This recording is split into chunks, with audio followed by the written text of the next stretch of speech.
never suspected it was going to be this easy. But in the end, Notre Dame makes it look easy. That's how you protect your stadium right there. That's This is a long journey. A long journey. We want to play into January. It's only September right now. We need everybody in this room to understand that. This is what we do, baby. We sticking with the vision. We win the games. We get it done, baby. Let's sing it. One, two, three.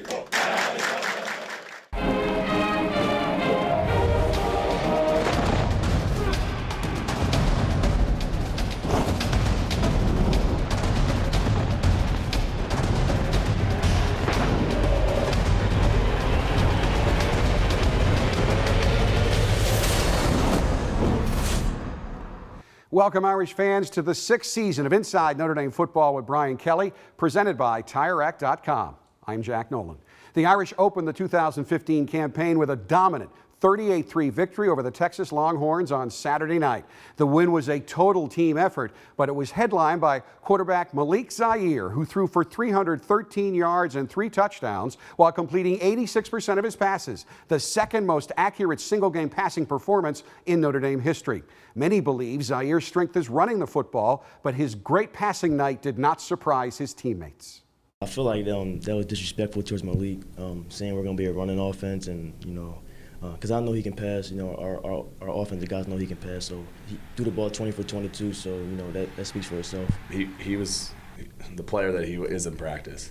I mean, the thing I say about him is he comes in and he's the same guy every day, and so we have our trust in him. And we knew he's capable of that. Yeah, I think I did a pretty good job, but I think we did a better job executing as an offense, and got to get ready for next week. Inside Notre Dame Football with Brian Kelly is presented by TireRack.com and brought to you by Team Notre Dame partners Sprint, Coke Zero, Under Armour, and Gatorade. Inside Notre Dame Football is also sponsored by Delta Airline, proud to be the official airline of Notre Dame Athletics, Bank of America, Cadillac, Canon, Xfinity, Meyer, Notre Dame Federal Credit Union, Sirius XM Satellite Radio, and UPS.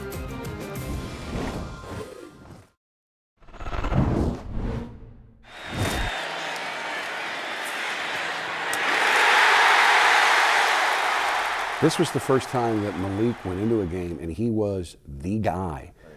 Nothing against Deshaun, but Deshaun had never thrown a pass. You didn't have a proven backup. So you told him he didn't have to be the reason that you won the game, but he couldn't be the reason that you lost. And he ends up being one of the big reasons why you won. Well, certainly it starts with taking care of the football. I think we all know that one of the reasons why we struggled at time offensively was that we turned the football over, and we struggled as a team. He understands that, and he's done a great job all camp and making sure that he took care of the football. The second thing is run our offense. You've got playmakers. You don't have to be the guy that makes all the plays, and distribute the football, and he did a great job distributing it, handing it off, getting us in the right plays, getting it to the players that can make plays. And I think Malik understands that he's not out there on his own. If there is a position where you don't have a lot of depth, it's running back, and then you lose Tari and Folston after a great run, and apparently you lose them for the season, but your running attack didn't back off at all. No, I think we actually picked it up in the second half with CJ and Josh and Dexter Williams. So, we're really playing 3 freshmen at the position because CJ never played running back before. So that tells you a lot about our offensive line. That tells you a lot about the quarterback and the ability to really balance that running game with other weapons as well. So CJ was outstanding. I think Josh came in as a true freshman and did a nice job for us. And Dexter's going to have to play a lot more for us now with Folston out. Those 3 guys, we've got a great deal of confidence in them, and we believe all 3 of them can help us win football games. Last year, red zone, usually a strength throughout your career. Red zone was a struggle at times. This team seems much better in the red zone. Why? Well, I think the ability to run the football down there, really opens up some things for you. If you start to go and look at the receivers that we have, do you really want to play those guys man-to-man? I think that's what you have to decide. If you play man-to-man, we think that we've got an edge on you. If you start to play zone, we can run it on you. So I think as you get down there, there are some real decisions that you have to make, and I think that's where this offense now starts to hold the cards when we get down in that area.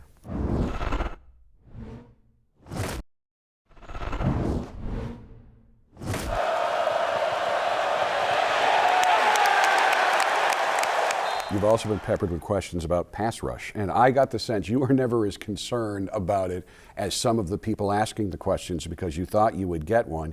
You end up with 4 sacks and 8 quarterback hurries in the first game. Yeah, I was really pleased, and we didn't activate Jalen Smith as much because of the circumstances in the game, but Jalen can be involved in that pass rush as well. Kavari can be involved in that pass rush. I thought Sheldon Day was in the backfield quite a bit. Romeo was in the backfield quite a bit. Isaac Rochelle was in the backfield, and so those 3 guys in particular were in the backfield quite a bit, and I think we can continue to get some pressure on the quarterback with those 3 guys, and then start adding some other pieces to it, with your linebackers and secondary, and I think we can find a pass rush that can be very effective this year. Jalen, a captain, a leader, he led you in tackles last night. The signature Jalen Smith play, second quarter, when he gets swoops in the open field.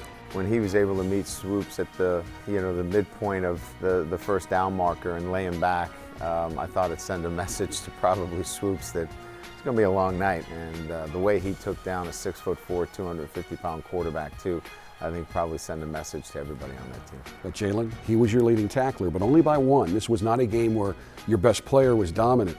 You had 24 guys make at least 1 tackle in this game. Everybody was involved, and I think that says a little bit more about the depth that we have, but we can move a lot of different players in and out of the game. And then they were in much better position. We weren't out of position. Guys were assignment correct much more than they were last year at this time. And I think everybody's just more comfortable with Coach Van Gorder's scheme and understanding what to do and how to do it. And that puts you in a position to make tackles. Did they play the way you wanted them to in terms of taking that step to being as good as you think they can be? Yeah, I think it's important to send a message to your opponent that they're in for a battle. When we got up 14-0, I thought that was the right start. And then there was an attention to detail that we didn't have at times last year, especially on the defensive side of the ball. Great communication, attention to detail. We had a lot of mistakes last year. We played the game the way that I was hoping we played it, and I think that's a good start for us.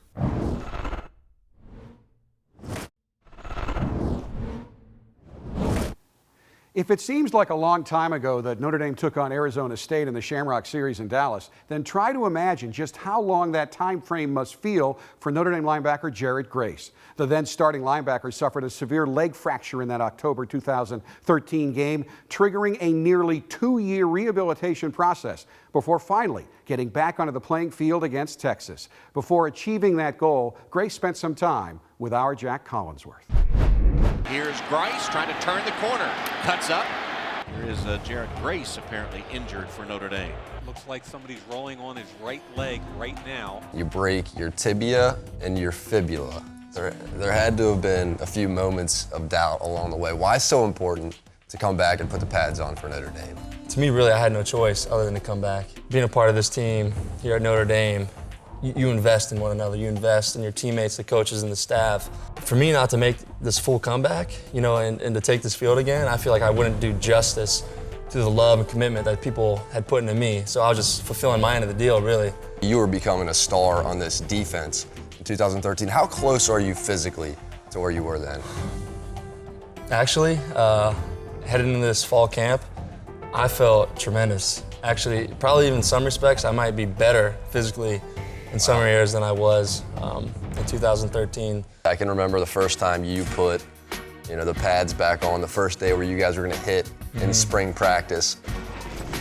Oh, baby. And you made an impact immediately.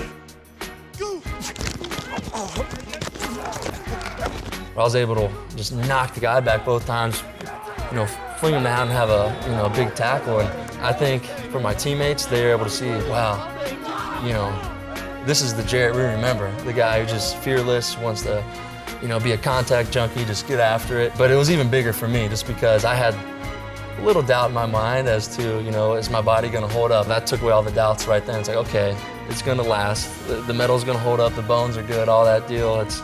That's all behind me. It really just allowed me to settle back into being myself and just play the game the way I enjoy playing it.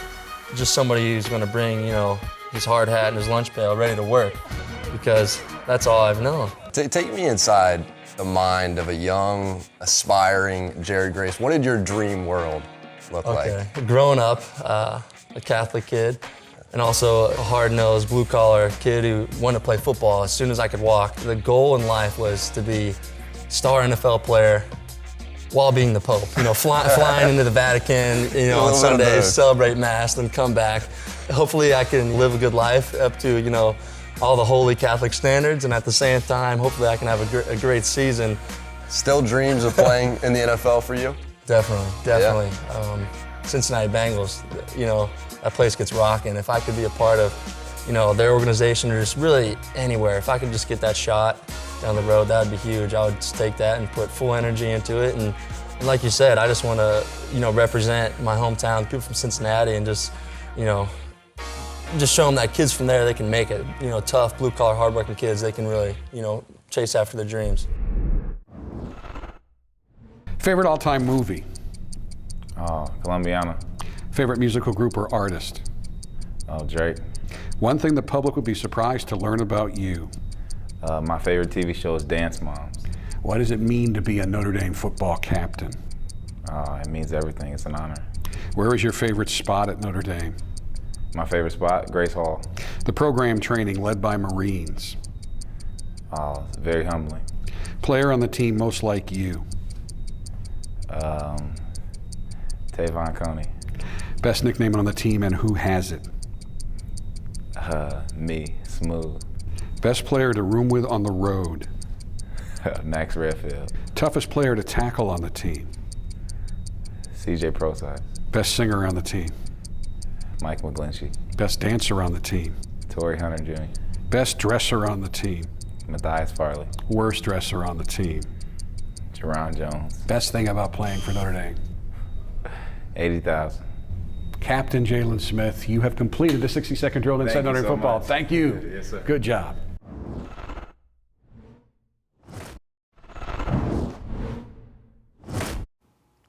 Heading into this season, the Irish coaching staff knew that for this team to take the next step, it had to collectively step up in the areas of leadership, toughness, and individual accountability.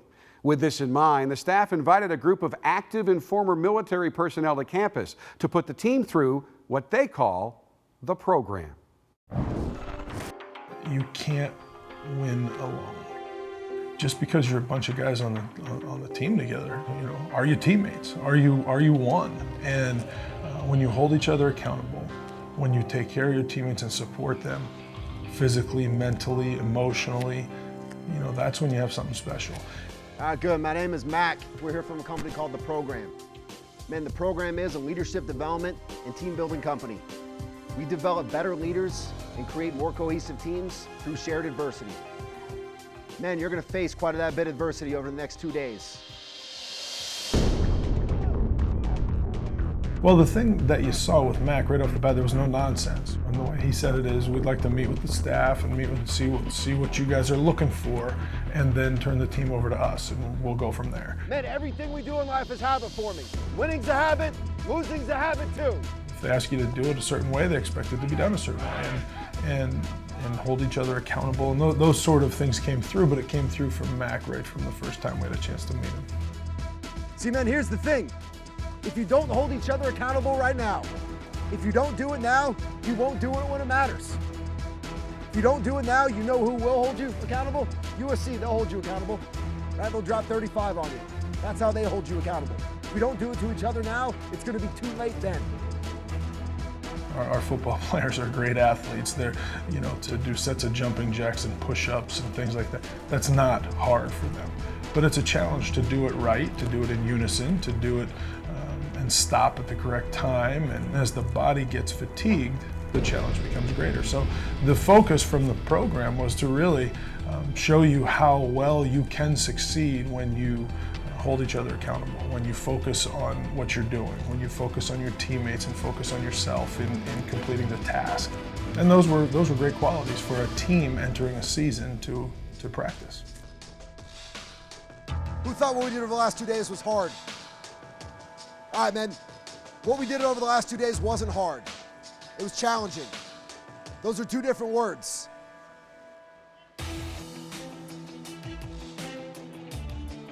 See, man, I'm 38 years old.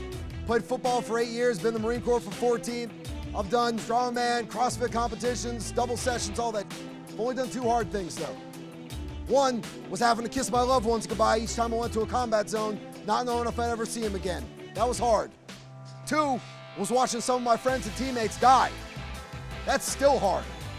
It's not challenging, that's hard. I still think about those guys. But everything else, man, the workouts, football, all that stuff, that's just challenging. Now, men, you're gonna go through hard times. It's part of life.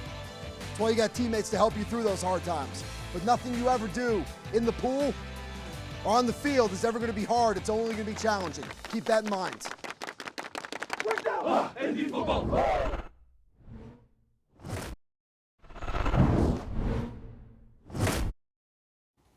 Welcome back to the first edition of Inside Notre Dame Football for the 2015 season. It is time now for this week's Experts at TireRack.com Question of the Week for Coach Kelly. Now you can send in a question for the coach merely by clicking on Ask Coach Kelly on UND.com. This week's question comes from Robert Harnett of Maplewood, New Jersey, who asks, Coach, what is the advantage to rolling the quarterback out to the opposite side of his passing arm? Well, sometimes it's such that you don't have a choice, that you need to change the launch point. And the launch point is where the quarterback traditionally throws the ball from. Teams know that, and they generally try to blitz in that area. So you're trying to change the launch point so you can get away from pressures. And most teams would like to move the pocket so they can get away from those pressures. And sometimes you can't always be on the right hash to do that when you want to move the launch point. Next up for the Irish, Notre Dame's first ever trip to Charlottesville to take on a Virginia Cavaliers team that opened their season with a 34-16 loss to a ranked UCLA team at the Rose Bowl. It's a good test for you in week 1 that allows you to get better into week 2. So there's a number of things that we'll take from this game that we can clean up, that we can do better as coaches from and as players. So I thought it was a great test for us from that standpoint. Regardless of what the score was, it's going to make us a better football team going into Virginia. And we know what we've got there. Virginia plays extremely well at home, and we needed this kind of test against a very good and athletic football team to make us a better team in week 2. And that will do it for this week's edition of Inside Notre Dame Football. We, of course, will have Coach Kelly's breakdown of the Virginia game and much more on next week's show. And we'll, of course, have a show after each and every game this year. Now, until next week, thank you so much for watching. And as always, go Irish. Inside Notre Dame Football with Brian Kelly is presented by TireRack.com and brought to you by Team Notre Dame partners Sprint, Coke Zero, Under Armour, and Gatorade. Inside Notre Dame Football is also sponsored by Delta Airline, proud to be the official airline of Notre Dame Athletics, Bank of America, Cadillac, Canon, Xfinity, Meyer, Notre Dame Federal Credit Union, Sirius XM Satellite Radio, and UPS,